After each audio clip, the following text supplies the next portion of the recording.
విజయ్ భయ్య, భయ్యా ఈ కథని డీల్ చేయడంలో మీకు ఎక్కువ కష్టం అనిపించిందా, ఈ ముగ్గురు హీరోల్ని డీల్ చేయడంలో ఎక్కువ కష్టం? స్క్రీన్ మీద ఎవరి ఇంపార్టెన్స్ వాళ్ళకు ఉంది, ఎవరి ప్రెజెన్స్ వాళ్ళకు ఉంది, ప్లస్ చాలా బ్యాలెన్స్, అంటే క్యారెక్టరైజేషన్స్ కూడా అంత బ్యాలెన్స్డ్గా ఉన్నాయి, చాలా వేరియేషన్స్ కూడా ఉన్నాయి.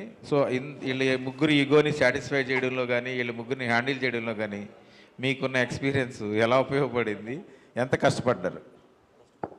అంటే ముగ్గురిని హ్యాండిల్ చేయడం చాలా ఈజీ అయింది. నాకు ముగ్గురిని హ్యాండిల్ చేయడం చాలా ఈజీ అయింది.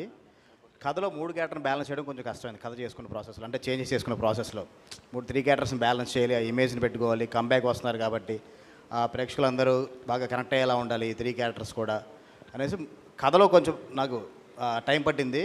కానీ ఆన్ షూట్ మాత్రం నాకు ముగ్గురితో చాలా ఈజీ అయిపోయింది. శ్రీని గారు, సార్